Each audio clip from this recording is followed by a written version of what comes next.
Hey,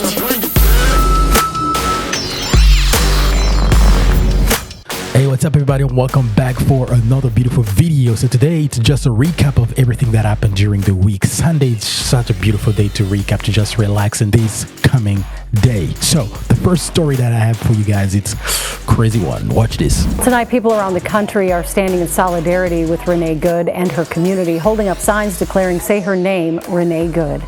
Ian Russell learned more today about the 37-year-old mother whose death is at the center of this firestorm. Ian? Yeah, Julie, we're learning more from various family members and former neighbors who talked to the Associated Press, including that Good was a mother of three, was a devoted Christian, and loved to sing. We're learning new information about Renee Good, the 37-year-old who was shot and killed by a federal immigration agent Wednesday morning. Good's family tells our affiliate in Denver that she's from the Colorado Springs area and had recently lived in Missouri. She's from here. One of her own was just murdered in cold blood. For what reason? Former neighbors of hers in Kansas City, Missouri say they remember Good as a good mother to her children. A neighbor who, is not a terrorist, not an extremist. That was just a mom who loved her kids, loved her spouse. Neighbors there tell our Kansas City NBC affiliate that Good had moved out about 8 months ago. We know from social media posts that Good liked poetry. The Old Dominion University English department posted this picture in 2020 after Good won a poetry prize. The Associated Press spoke to an ex-husband of Good's who says she was on her way home after dropping off her 6-year-old child Wednesday morning when this all happened. That man also tells the AP that Good has 2 other children from a previous marriage. You just watched the story of this lady. Okay, here's the thing. So on January 7, 2026, 37-year-old Renee Nicole Good was shot and killed by the U.S. immigration, and I'm going to show you the video real quick. And then Ryan, I know you've been working on this as well. We got word just a short time ago that there is some new video that Fox News channel has obtained that was actually taken from ICE agent John Ross's cell phone. He's now been identified as the agent who was there on Wednesday. He's accused of firing the shots that killed Renee Good at 34th and Portland. In other videos that we have seen out there, you see the ICE agent holding a phone in some of those, and apparently, correct me if I'm wrong, but this is some of the video from his actual perspective from that Correct, that from phone. his perspective, Okay. in the moments up until and beyond when that car comes by him. Okay, we're gonna play that for you here with just a bit of a heads up, a warning that you will see Renee Good behind the wheel of the vehicle in the moments before she was killed. It stops when the shots are fired, but we just want to let you know that is what you're going to be seeing if you choose to watch. That's fine, dude. I'm not mad. I'm not mad. That's okay. We don't change our plates every morning, just so you know. It'll be the same plate when you come talk to us later. That's fine. U.S. citizen, former. You want to come at us? You want to come at us? I say go get yourself some lunch, big boy. Go ahead. Out of the car. Get out of the car. Get out of the car. Whoa.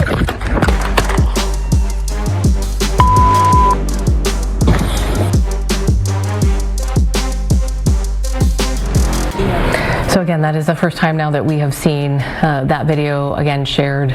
We don't know where the video came from. I mean, this is from a cell phone, apparently from that agent. So not sure where it came from exactly, but we do know the FBI is in charge of this investigation now.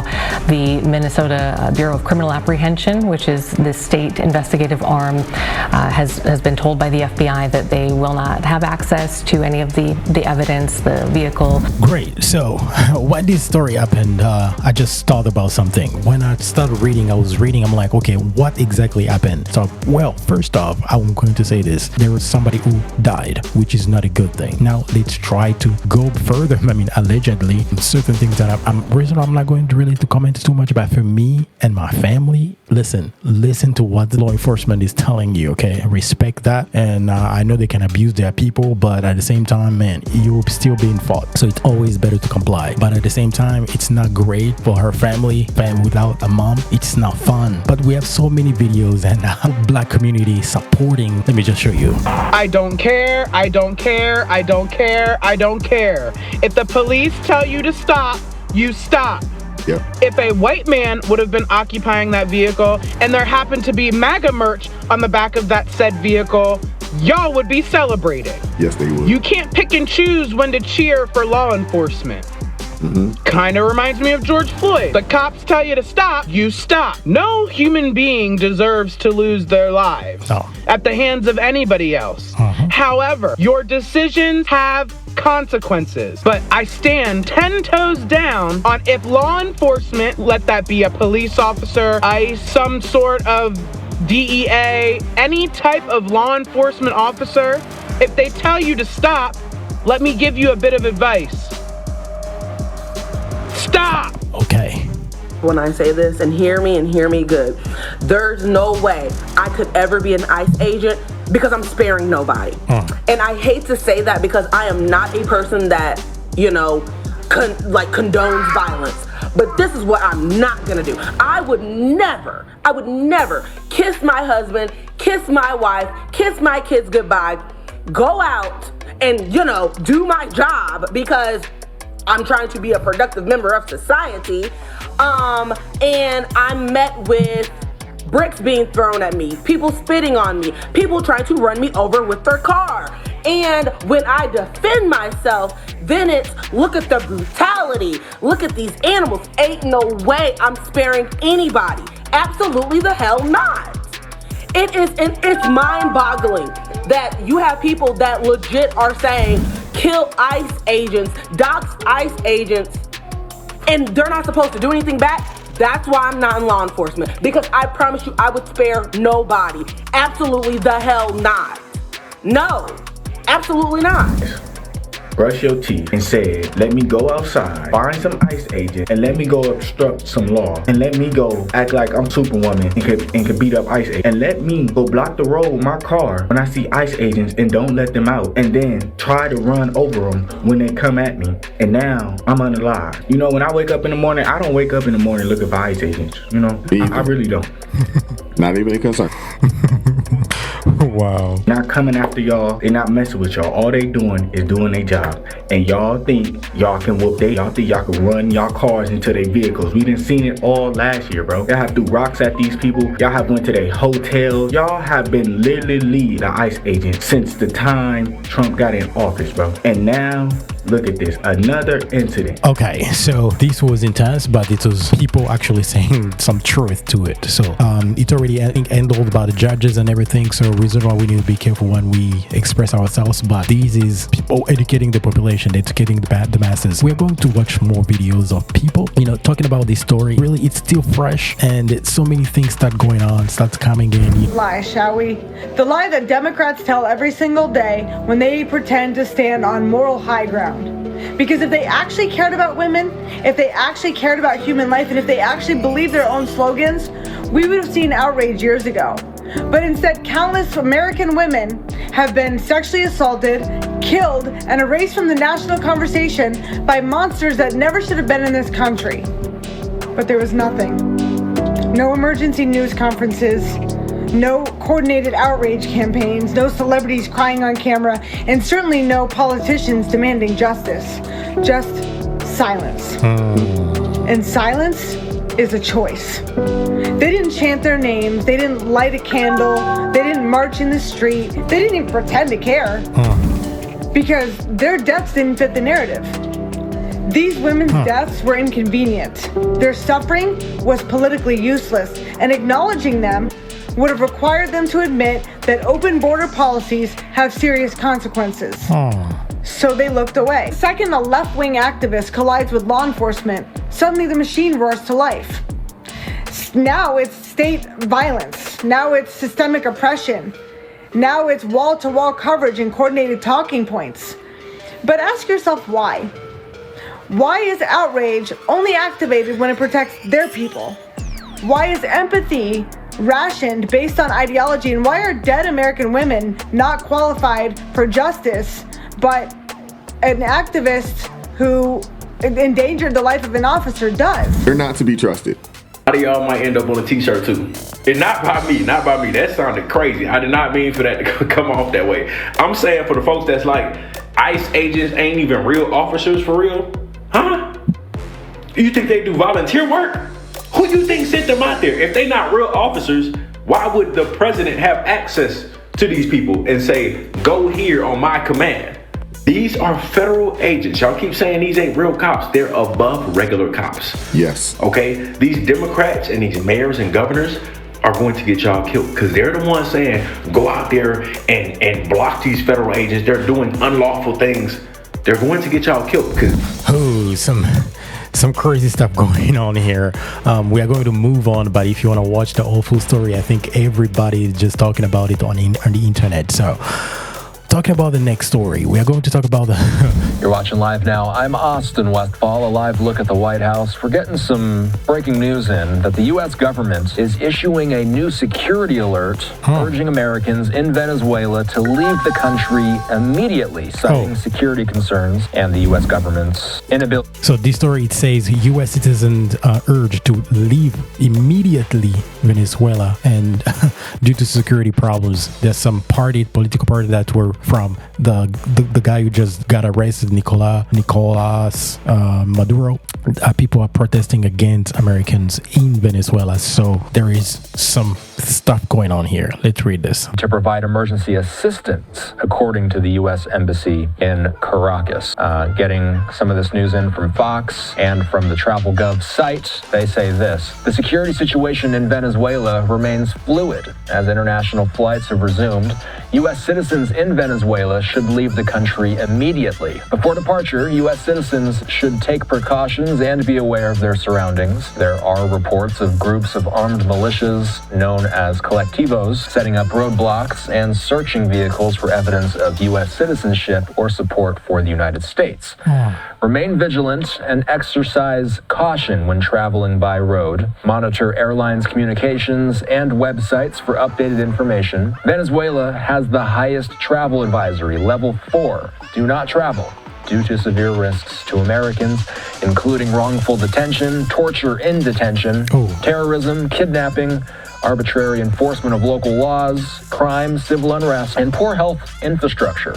Enroll in the Smart Traveler Enrollment Program, also called STEP, at the link that they provided there. Again, that's at the TravelGov X account, at TravelGov, if you want to click on that link, if you know anybody who may need to hear that news. Of course, all of this coming in light of the U.S.'s strikes on Venezuela, which, as we speak, happened just over 1 week ago. So much has happened since then, it hardly feels like it was a week ago. But of course, these are the images of the U.S.'s operation, that overnight operation that led to the ousting of Nicolás Maduro. Ever since, the interim government of Delcy Rodriguez has been in charge, and we have a lot of questions about how cooperative that government will be with U.S. officials as the weeks move forward. Talking about this situation with Venezuela, I think, in my own opinion, this is my own opinion, allegedly, listen to this. This guy called Donald Trump going to Africa in Nigeria where they were killing Christians. All of a sudden, he showed up with army people, literally the army, and all of a sudden, we are seeing people chanting for victory. Going to Venezuela, I have friends that are telling me literally like it was crazy. It was crazy to be there, to live there. Economical problems and all that stuff. All of a sudden, people were chanting victory. So for me, who to blame? I mean, I feel like there is this guy who is just weird called Donald Trump who's doing some stuff that actually helping people. I mean, it doesn't need to be perfect. Whatever that is, doing the little things that mark people so hard to their heart that listen, it's not gonna be perfect. Nobody's perfect. If it was Kamala could have been perfect either. So that's how the game is, man. We are accepting whoever is on power today. We're supporting him, especially for Christians. As a Christian myself, helping people in Nigeria, somewhere there, man. That was something. And now we are working on Iran. So we are going to watch some few images. Without any further ado, guys, this is the greatest video I've ever done. It's just a recap of everything. So this is the first episode episode. So if you're new on this channel, please make sure you like, comment, and subscribe and be part of the family. Suggest me some videos. I will try to do this regularly, like a recap of the whole week. So next story, let's watch this. We're very thankful on what Trump has done, and we hope that he sees it through. My family is still in Venezuela, and I've been looking forward to this day for so many years. Thank you, President Trump. Thank you, the United States, and God bless Venezuela. One day we will be free. One day we're going to have justice, and now it's finally no longer a dream, it is reality. Thank God. Hundreds of Venezuelan Americans celebrating the U.S. capture of dictator Nicolás Maduro, but that did not stop counter-protesters. They've been demanding Maduro's release and condemning military strikes in the country's capital. My next guest fled former dictator Hugo Chávez's rule back in the early 2000s, and she's been living in America ever since. Joining me now to share her story is Daniela Turabiarte. Daniela, great to have you. Thanks so much for joining us. What is your reaction to the U.S. capture of Maduro? Thank you so much for having me, Maria. Thank you for the opportunity, because I think it's important that people hear from Venezuelans like me, how we feel about all of this. So my reaction is hope. I think that's the main word here, and we are so grateful for this first step that the government has done to, take us out this oppression and this dictatorship that we've been through for so many years. And we are just glad that, that first step was taken. So tell me about that oppression. What was your life like under Hugo Chávez? So I am the daughter of my dad worked for PDVSA, which is the oil company in Venezuela. And when in 2001, he did a strike to stop being the government from what they were doing. And he was fired right after that and blacklisted from working anywhere else. And my mom worked for a TV station, a national TV station as well. Chávez decided to close for good in 2007. And that's when we decided to move. My parents decided to move here to the U.S. to look for better opportunities. So when you say your father reacted to what Chávez was doing, tell us what he was doing. I'm trying to get a sense and give the audience a sense of what life is like under this leadership. Hugo Chávez in today's Venezuela. Can you walk us through daily life and why it was so oppressed? Yeah, so basically we were, shifting drastically from democracy to socialism, communism. He started taking advantage of private property, taking all the private industry. He destroyed, my dad from early on knew that the oil company was not going to be successful under Chávez plan. So that's why the oil strike came about. And we were one of the top 5 companies. The oil company was one of the top 5 companies in the country, and it's now destroyed completely. So, and when you say he was taking advantage of property, what does that mean? Was he taking over personal property? Yes, he was just sending people say, hey, if nobody owns that property or nobody's in that house, you can go and take it. That's what he was instructed his followers to do. So my parents from early on, when he was elected back in 1998, they knew what, was coming for the country. And 2001 and 2007 were the 2 years where these things happened to my family, and we decided to move. And you still have family there right now, right? In Venezuela, would you ever return to the country if somebody like a Maria Machado won the election? Yeah, so my grandmother's there, who I haven't seen in over 8 years now. I haven't been back to my country for 14 years now. So I'm definitely very hopeful that I will be able to come back and visit. Yes, Maria Corina Machado is the leader of Venezuelans, and she is who everybody will vote for if elections are, called for tomorrow. Over 70% of the vote went to her. Okay. And even though the people in exile like me were not able to vote, she still won. So I know if this time they call elections and they allow the almost 9 million people that are outside Venezuela to vote, it'll be even better. We know that everybody will back her up, and it will be, the best option for us. Well, extraordinary change. Daniela will be watching. We so appreciate you sharing your story with us. Thank you. Such a beautiful story. When you hear people, 3, 4, 5 people talking about this, I mean, you can only say that there is some work being done. Yes, the guy, we don't like them. We don't like him. You like him, you love him, you hate him. If you go right now to Nigeria, everybody's chanting, man, victory or something like that. If you go to Venezuela, I know it's not 100% of people now that, the video that we just watched, some of the contestants, like they want to create some disturbance with American citizens in Venezuela, but still 80-70% of people are really happy about what's going on. We would love to be in that situation. Someone who was on power since 2001. I mean, 26.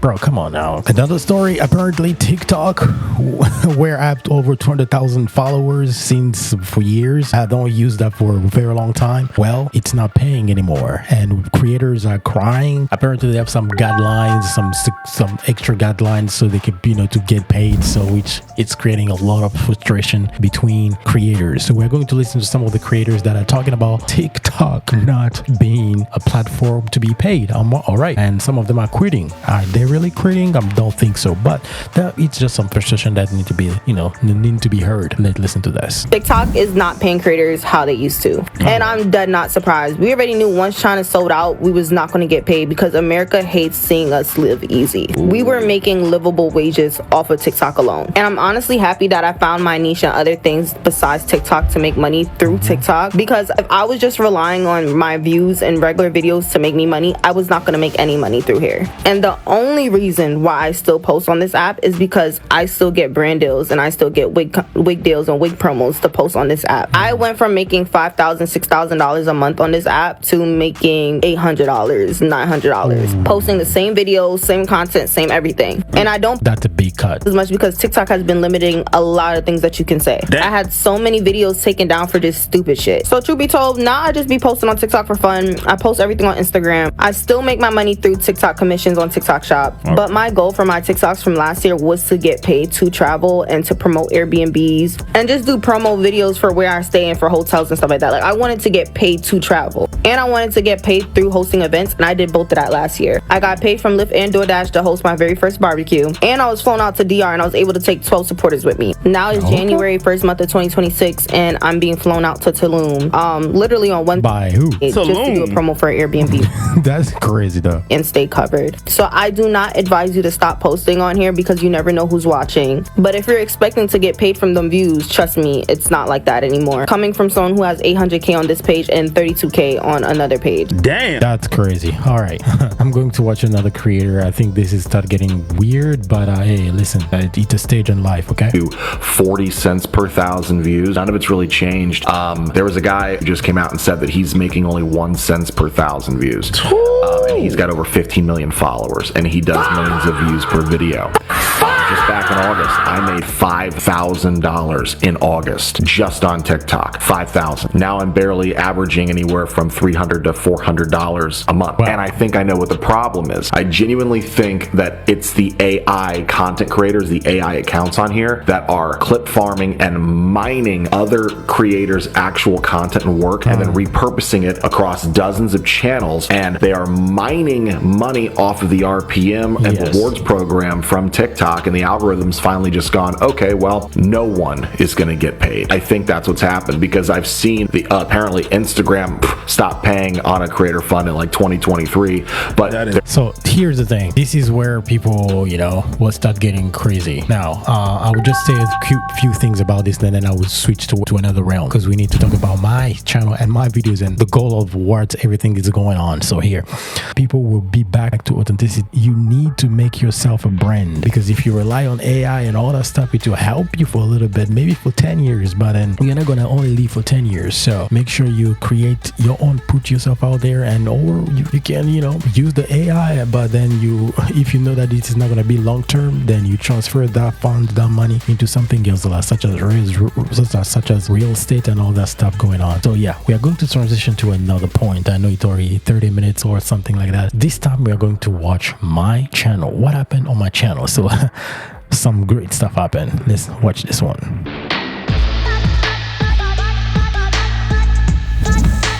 So we are back on my channel. It's Eloise Network. So the vision of just beautiful piece of art is, let me show you this here, doing on this channel. I like production and I like creating movies and all that stuff. That's good. That's perfect. But the main goal here that I'm going to do for a long term. So I say description, okay? Welcome to Eloise Network. We cover us, me and the team. We cover U.S. conflict and accountability. That's very important, not only in the United States, but also in life. It translates in so many ways. And this channel exists to expose uncomfortable truth in politics, religion, and American society. The reason why I focus on those three things because I feel like that's a day-to-day life affect you and I, my pocket, your pocket, or your faith, your kid, ideologies and things in that nature. But we don't just report the news, we challenge the narrative. Well, we're not going to go really deep down, but I need to find a lawyer for that. I have a question because I've already booked an account. I have an account already on some platforms that I need to talk with a lawyer to see exactly things that I need to be careful about, which is very, very important. So if you want to start a business or things like that, make sure you have all the stuff in your business plan. So that's something that I need to tell you as well. So we call out corruption, and I'll make sure I did a video. I think I posted that today or something like that. The fraud that happened in 2020 with Minneapolis. Today's Sunday. So I'll do some raw reaction like this one, and absolutely no filter. Yes, I have some filters, but not all freedom is actually freedom. We always keep some stuff private, and it's just to say like that. So the video that I was talking about, it's this one, non-profit scandal that happened. So they stole over $250 million in COVID relief, and this is really important that we need to watch. So what I'm about to do right now, the recap will be after me just going one-to-one major events that happened during the weekend, and I would just combine all the videos like live, so you guys can just watch it and repeat instead of just cutting it, because I know a lot of people just want to play and let it run. That's what I want to do. So if you guys support that, let me know in the comment section down below. And the next video, the other video that I did was recommended by you guys, because all this month I'm going based on what you guys telling me on my Instagram. So just go on my Instagram, or you can just comment, hey, I want you to react to this story, I want you to react to this other story, and I will do it for you guys. We have this crazy story of this lady. She works in one of the home care in Minnesota, in Minneapolis. It was a tragic death of someone. These are the spiritual part of my channel that I want to share with you guys, so just go and watch it. It's really beautiful. And I also posted this one. It's life activities like in the society, American society, everything that's going on since 2020. There is a shift that's going on. We are now digital. Now we are thinking about AI. We are always on our phones, but this one is also talking about something very important that I want you to go and look it up. We don't have jobs anymore. Things are changing. We feel weird and all that good stuff. That's what happened on that video. So we have another one. This one is another one. It's another. This one, I don't want to say too much about this. Go watch it. It's very, very, very interesting. And my type of style of videos I want to make, because I like production so much, I want to make it as putting a little bit of my taste of what I like to watch. And I want you guys to experience what I want to experience. It's that reason, if you can tell, my everything is just for me. It needs to be different. Although I can just post a regular video myself and make millions of views or something like that. No, for me, I want to put that's how I have fun in this thing. I just don't want to do it. I want to do it in my way, and I think it's beautiful. And also we have another one that I posted, which is incredible. But we have this one, the one that is trending right now, especially on my short videos. I have more than 7,000 in less than 2 minutes or something like that. So that short video came from this confrontation between the trucks New York City stores versus Akas, whatever that happened. The story, crazy story that happened. This one as well, we are talking about dating and all that stuff, girls, boys. This one of the most funniest stuff. This one, you guys need to go watch this one. But the most famous since I started 7 days ago was this crazy story. So a little girl threatened Elon Musk's life, and Elon Musk responded. I think you guys know already that the story, but I want you guys to go and watch it, full breakdown and everything. And which other story that I have? I think my first story this month since 2026 was this one, the Venezuela. I think this one I did it on the 1st or something. I posted on the 1st. I remember I just use AI, but I'm like, no, I want to be authentic. Let me show you this. What if I told you that every transaction you you make. Every dollar moving through your bank might already be watched. So I was trying to use AI voices and things like that. I'm like, no, that's not me. The reason why I was I transitioned already, like click, it was a click. I'm like, this wasn't for my business plan. Let me just transit already straight to what I wanted to do originally, which is this. What's up, everybody, and welcome back for another beautiful video. So today, talking about everything what was going on with the child care fraud. I have another video, but this one is not in Minnesota, but this one is actually in Seattle. This is crazy. It's a confrontation between Somalians and the neighborhood. Okay, that's just a little bit of what's going on here. I'm going to combine the all full stream. I know it's already 40 minutes, but the video can be as long as possible, like 2 hours, doesn't matter, but I would just want you guys to experience those. And if you're new on this channel, make sure you like, comment, and subscribe. Do not forget to turn the post notification on, and I will see you tomorrow. Yes.